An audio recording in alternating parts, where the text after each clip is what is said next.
What's going on, everybody? Welcome back to Redriveraviation. Hope you guys are on a fantastic day today. And today we have the June 2020 Pensacola International Airport update for you guys. Hope you guys are excited for today's video. If you guys are, make sure to leave a like and subscribe and turn on the notification bell so you guys never miss out on any content to come.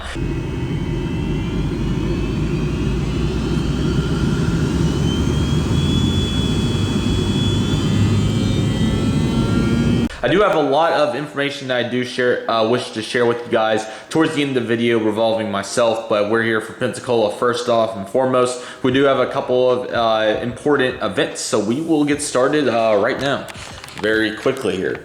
Okay, so we'll start on this side. I never do, so I just thought for different, we'll start on this side. Over here at gate number 3, we have a United Express Ember ERJ-145. Currently getting passengers loaded on, getting some fuel on board, getting some baggage over there. Going to be heading out to Houston Intercontinental, IAH.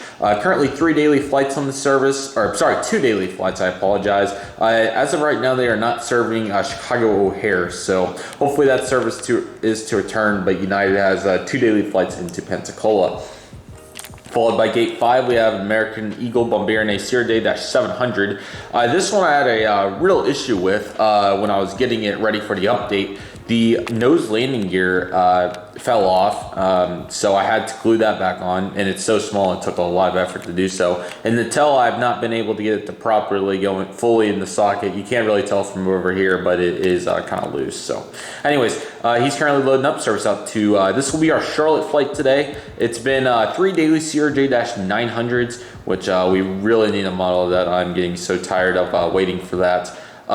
Also, or what I was going to say was, I'm sorry, CRJ-700 came in from Akron as a maintenance flight, Canon, and he went out to back to Charlotte, so there was a ferry flight. So we'll say he came in from Akron and he's heading out to Charlotte, 3 daily CRJ-900s. Jim, that's begging you. Right here we have a pushing back from gate 7. We have an American Eagle Bombardier Acer Day-700, service out to Philadelphia. This is a daily. Excuse me, I'm sorry, not daily, 5 weekly-ish, a couple times a week there's not a flight, but usually an evening flight, Day-900 to Philadelphia, just 1 daily flight. We'll be excited to get we'll be excited to get a model of it, obviously, but yeah, just more Day-900s, nothing new. I'll try to get a better lighting shot in a moment, but right here, going to be taxiing out to runway 08. We have a American Eagle Bombardier Acer Day-700 once again. He's taxiing out, service out to Dallas-Fort Worth, 3 daily Day-900s as well. Hopefully, we'll see if mainline returns. Not sure. They removed it before the pandemic, so it is. It's not necessarily looking great, but I'm not going to lose hope. So, yeah, he's heading out to Dallas, like I mentioned. Now we're gate 9. A lot of you guys got on top of me for, obviously, last update was the first update. I had Silver Airways in the airport, and my assumption was they parked over at gate 1. A lot of you guys made me very aware that they do not do that.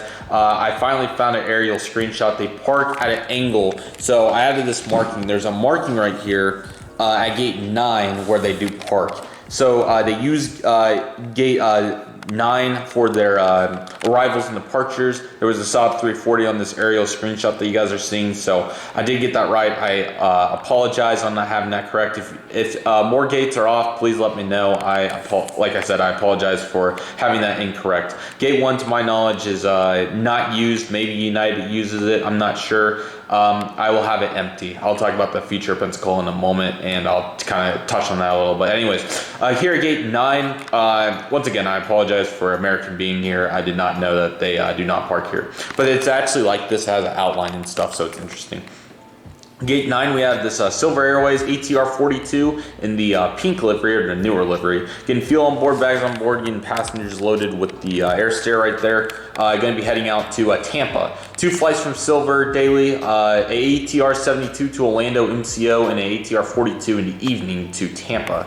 So he'll be heading out to Tampa. Okay guys, I'm sorry, I apologize about that. Anyways, pushing back from gate 10, we have this beautiful NG model, Southwest Airlines Boeing 737-800 in the Canyon blue paint scheme. First time I was able to get this in the update, so I'm super glad that I was able to. Anyways, he's pushing back, service out to, there's some interesting destinations with, a couple interesting destinations here with Pensacola here for Southwest. So they have some different flights going or they have a lot of their destinations are still present, but on a limited schedule. They have 2 daily flights to Dallas Love Field, a 700 and a 800, 2 daily flights to Nashville, a 700 and a 800, and also a 737-700 in the morning to Houston Hobby. So that 737-800 arrived in from Dallas Love Field and is going to make the turn back to Nashville. Interesting that they're redirecting most of them to Nashville, but anyways, still very neat.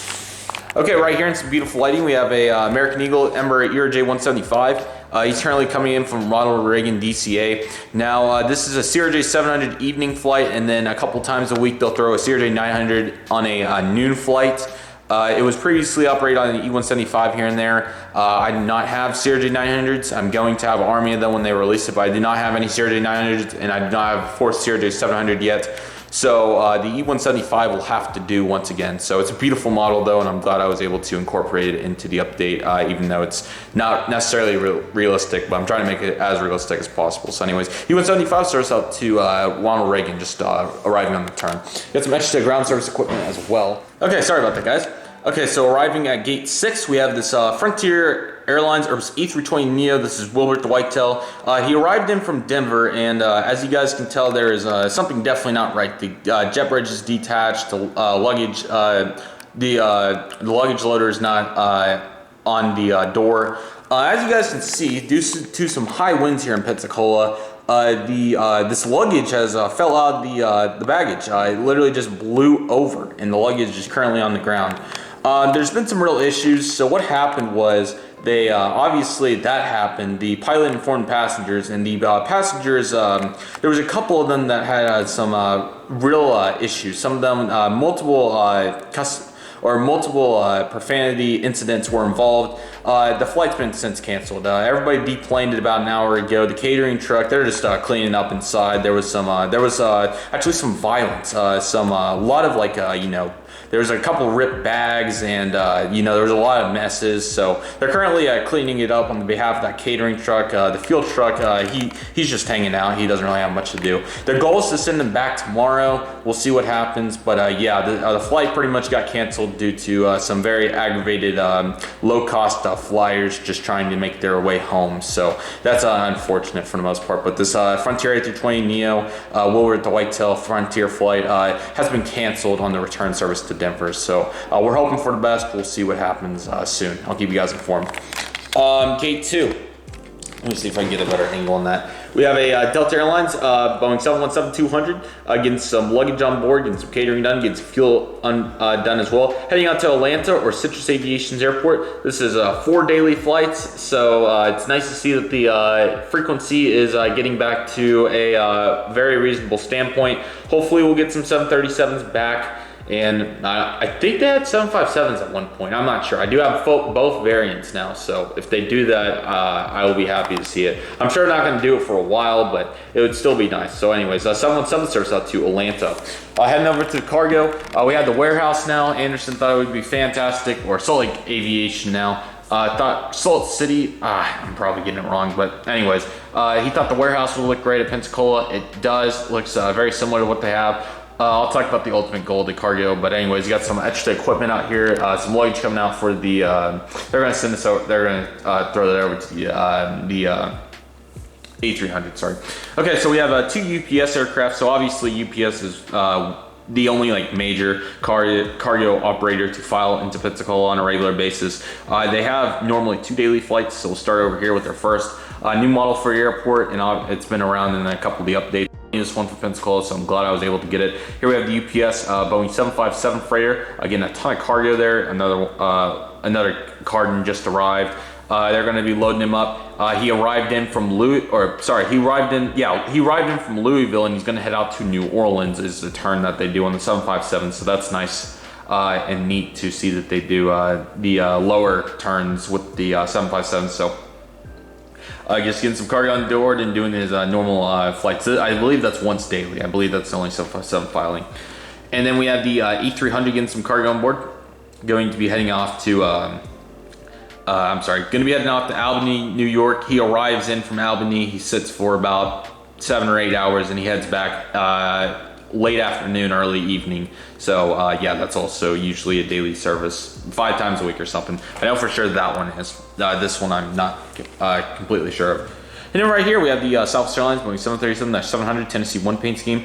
He arrived in from Houston Hobby, and he's going to be heading out to St. Louis, or Nikki G's airport. This is a seasonal service, or seasonal Saturday only by Southwest. Hopefully it makes it through all the tough times right now. I'll throw this in, I'm going to throw this in probably all of the seasonal updates, because not only is there only so many updates, but on top of that, since it's Saturday only, I know it wouldn't be realistic to have it in all the updates, obviously, but if we can only do it 3 or 4 updates of the year, then we might as well should put him in all of them. But when the pandemic's over, we'll be able to have more aircraft. And if somebody knows, I know there's a couple of you guys that do live in Pensacola that watch these updates, so if somebody does know, I really would like some help if they do use Gate 8 for anything. I have no proof of that, so if anybody knows, that would be great. And Gate 1, that would be fantastic.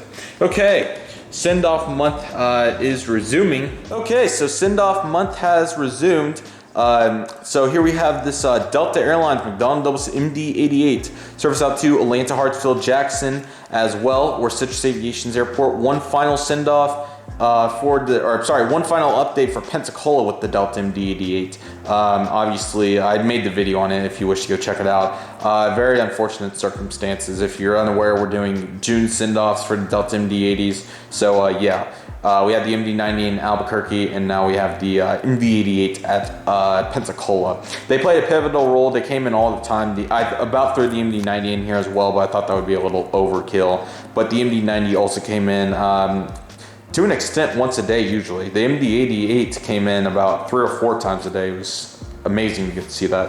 I thought it would maybe look a little better without the water cannon right there. So yeah, we're doing the proper send-off. A little fuselage view here for the MD-80 as well. What a beautiful aircraft, man. Magnificent roll here at Pensacola. Very sad to see a pivotal aircraft go in the with all the passengers it's carried. I also did a review on my 1-200 one that I got right there, and the American as well. Finally got those two. So if you wish to go check that out, you are more than welcome to. But that will conclude this Pensacola International Airport update. Hope you guys enjoyed it. If you did, please leave a like, subscribe to the channel, and turn on the notification bell if you guys do. I do have a couple things I want to go over. First things first, if you guys are not aware, we're already pretty far into June. We only have 10 days left or so. So next week, if you guys haven't noticed, I've had a lot of new models that I've done videos on. So if you guys haven't noticed, I have not put out as many airport updates. So next week, we're going to have a surge of airport updates. Next week, you can expect Reno, Tulsa, Dallas, all back to back, Monday, Wednesday, Friday. And on next Monday, we'll just get Orange County out just in time to finish up the June updates. So I also mentioned that I was going to, on the community tab, I mentioned that I was considering doing stop motion airport updates. What I meant by that, I think a lot of you guys got a misconception. That term's kind of misleading in a sense. By stop motion, I'm talking about where I'm going to set the camera on the tripod and get a set scene similar to Aviation 18 style, or who would be another good example? Aviation 18 or Mile High Aviation, or you know what I'm talking about. You set the camera on the tripod, have it level, and talk, and then have a transition into the next aircraft. Instead of, we have a Delta MD-80 going to Tulsa, we have an American Sierra 900. It's going to be Delta MD-80 going to Atlanta, and then it's just gonna flip. Here, I'll just do an example. Delta MD-80 going to Atlanta, and then right here we have an American Eagle Bombardier Sierra 900 going to Tulsa. Just for example, it's gonna be on tripod. It's gonna be much more stable. I've had some remarks about that, so I want to take that into account. So we're going to probably try it with Albuquerque in July. I do feel like you guys will like it, and I feel like it's the best potential the best experiment that we could do to these airport updates. I'm not saying that they're bad, but I don't think that you guys absolutely love the unstableness and transitions. So I do want to try it. So hopefully you guys are open to that. But that's what I meant by stop motion, if you guys were confused by any in any way, shape, or forms.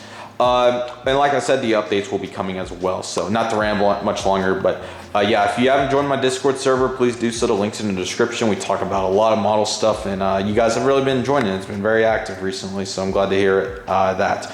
Next week, I do have a couple one-off videos. Like I mentioned at the end of that American MD-80 1:400 scale review, I have the video about how to get rare models off eBay. I'm going to do that hopefully sometime early next week. I'm really hoping I'll be able to. And I also want to make a video about what 2020 has been like so far. So that'll be a little more of a rambling video, but yeah, there's some videos to expect, so hope you guys are excited. Thank you guys very much. Also, one final side note. I'm sorry, I'm not going to make this any longer. One final side note. A lot of you guys have informed me Air Force One or Donald Trump will be having a rally in Tulsa. I plan on going to Air Force One. I'm praying that it brings the 747, and I'm hyped. Video should be probably Sunday or Monday. So, but yes, that's in the plans. I'm going to do that. I'm very excited. And once again, do want to thank you guys all so much for all your wisdom teeth wishes. I'm glad that it's over, and I'm glad to be back to full force. So yeah, a lot of videos to come. Thank you guys so much for watching. I hope you guys enjoyed the video. If you did, please leave a like, subscribe to the channel, and turn on the notification bell. Have a fantastic day, guys. Stay safe, and thank you guys so much for watching. I'll see you guys soon as Redriveraviation is signing off.